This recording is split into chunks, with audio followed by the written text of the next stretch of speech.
Fala galera, saudações vascaínas, começando mais um vídeo aqui no canal, eu sou o Juninho, você está no canal Machão da Gama para mais um giro de notícias, primeira edição dessa terça-feira, para a gente falar aqui sobre o nosso gigante da colina, o Vasco que venceu ontem com uma baita de uma partida de Dimitri Payet, né? Como jogou o francês ontem, marcou 2 gols, o Vasco venceu o Bahia por 3-2, num jogo que não precisava ter passado tanto sufoco, né? O Vasco abriu 3-0 e depois conseguiu passar um sufoco, quase que ainda leva o gol ali na parte final da partida, né? Mas o que importa é a vitória, é o Vasco subindo na tabela, e esse é o assunto principal, né, do vídeo, o Vasco subindo na tabela, longe de qualquer possibilidade aí de rebaixamento e sonhando com uma vaga na pré-Libertadores. A gente vai dar aqui uma olhada na tabela, a gente vai falar também sobre tabus quebrados aí pelo Rafael Paiva, vamos falar sobre o Puma Rodrigues, ontem mais uma vez titular, jogando ali na ponta, tudo isso depois da vinheta. Antes eu conto com você deixando o like, que é importante, e conto com você se inscrevendo também aqui no canal, se você não for inscrito, beleza? Deixou o seu like, se inscreveu, a vinheta rodou.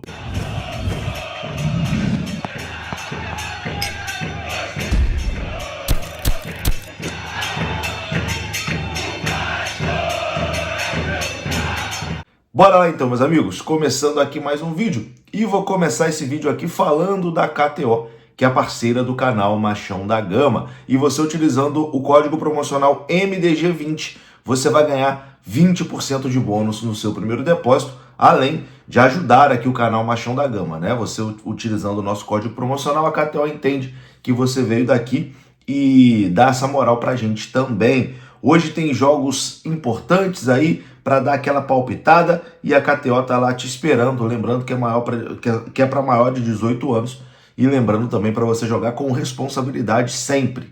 Tamo junto? KTO, parceira aqui do canal Machão da Gama. Bom, vamos falar de classificação do Campeonato Brasileiro, né? Terminada a rodada 31, o Vasco está na 9ª colocação do Campeonato Brasileiro, a 8 pontos do G6 e a 9 pontos do Z4, faltando aí 7 rodadas para o final, né, do campeonato. O Vasco subiu uma posição, estava em 10º, foi para 9º, então o Vasco sobe na tabela. Vamos dar uma conferida nos placares, né, dos jogos dessa rodada 31.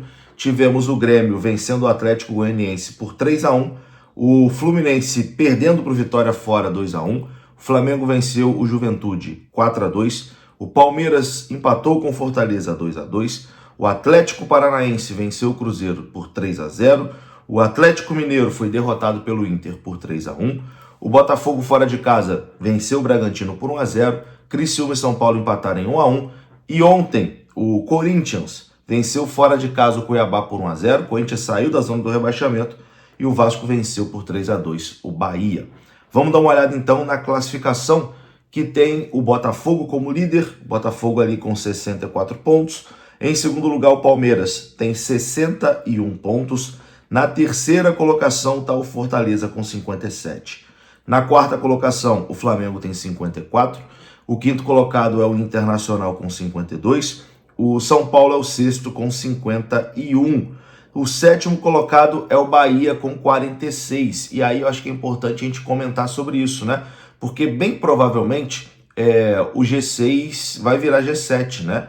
Porque, enfim, alguém que vai ganhar alguma Copa tá ali no meio, então a possibilidade é bem grande do G6 virar G7. Então o Bahia tem 46, é o sétimo. Em oitavo, o Cruzeiro tem 44 pontos e o Vasco vem na 9ª colocação com 43 pontos. O 10º colocado é o Atlético Mineiro, tem 41. O 11º é o Grêmio com 38. O 12º, o Criciúma, tem 37. Fluminense foi para 13º, tem 36. O Vitória, 14º, tem 35. O Corinthians foi para a 15ª colocação, também 35 pontos. O Atlético Paranaense respirou fora da zona, 34. E abrindo a zona do rebaixamento, o 17º colocado é o Bragantino, com 34 pontos. O Juventude é o 18º, também com 34. Cuiabá e Atlético Goianiense já estão aí virtualmente rebaixados, né? Cuiabá com 27, Atlético com 22. Tá bem embolado ali a parte de baixo também, né? Ali Juventude, Bragantino, Atlético, Corinthians, Vitória, Fluminense Criciúma, 3 pontos separam o 12º do 18º. Então, assim, tudo pode mudar ali na parte de baixo, né? Mas falando, assim, sobre a situação do Vasco, em relação à parte de baixo, tranquilo. Não tenho mais com o que se preocupar. Agora é tentar buscar aí, nesses 7 jogos que faltam, né? Inclusive, o discurso do Vasco, né? É que serão 7 finais para buscar o objetivo que é jogar uma Libertadores no ano que vem. Então o Vasco tem 7 jogos aí para tentar buscar, né, essa classificação para a Copa Libertadores. É difícil, mas se tem possibilidade, se tem aí essa possibilidade, né, o Vasco tem que buscar, tem que jogar por ela. Vamos que vamos. E ontem, meu amigo, a vitória do Vasco sobre o Bahia fez o Rafael Paiva quebrar mais 3 tabus. Ele que já quebrou vários tabus aí, né?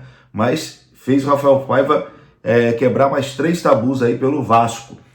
O Vasco não vencia o Bahia pela Série A do Campeonato Brasileiro há 6 anos, tabu quebrado. O Vasco nunca tinha vencido um time comandado pelo Rogério Ceni. Meu amigo, o Vasco nunca tinha vencido um time comandado pelo Rogério Ceni, foi a primeira vez, tabu quebrado. E o Vasco estava há 16 anos sem marcar 3 gols no primeiro tempo em um jogo de Série A. Mais um tabu quebrado aí pelo Rafael Paiva, né? Rafael Paiva, que eu já disse aqui, até depois da eliminação da Copa do Brasil, onde estava muita gente indo para cima do Paiva, dizendo que ele não era técnico para o Vasco, etc e tal. E eu sou um dos que defende, né, o Rafael Paiva. Acho que ele vem fazendo um excelente trabalho aí pelo Vasco. Colocou esse time do Vasco numa posição que ninguém esperava. Acho que ninguém esperava que esse mesmo elenco, que estava humilhado lá no primeiro turno, estaria nesse segundo turno na 9ª colocação, brigando por alguma coisa ali na parte de cima. Então, assim, um baita do trabalho do Paiva, que também colocou aí o Vasco na semifinal da Copa do Brasil. Bom, e uma das novidades, né, do Paiva, a gente pode dizer assim, uma das invenções que ele fez e deu certo, é Puma Rodrigues, né? Puma Rodrigues jogando de ponta e jogando bem, inclusive em outro vídeo a gente vai falar sobre isso, mas o Puma vem se destacando ali como ponta e, enfim, já estuda-se até a renovação de contrato, né, do Puma. Ele que estava lá no final da fila, né, enfim, como lateral realmente estava complicado, estava lá no final da fila não sendo utilizado, mas como ponta vem sendo bastante utilizado aí o Puma Rodrigues e, enfim, o jogador quer já conversar aí sobre renovação, a gente vai falar sobre isso em uma outra oportunidade. É isso, meus queridos, eu vou ficando por aqui, tá? Hoje eu estarei no BTB Cast, que é o podcast lá do BTB Esportes, aqui no YouTube. Então, 18 horas estarei lá no BTB. Tamo junto, conto com a sua audiência lá também. Um abraço aí, saudações, até a próxima. Fui!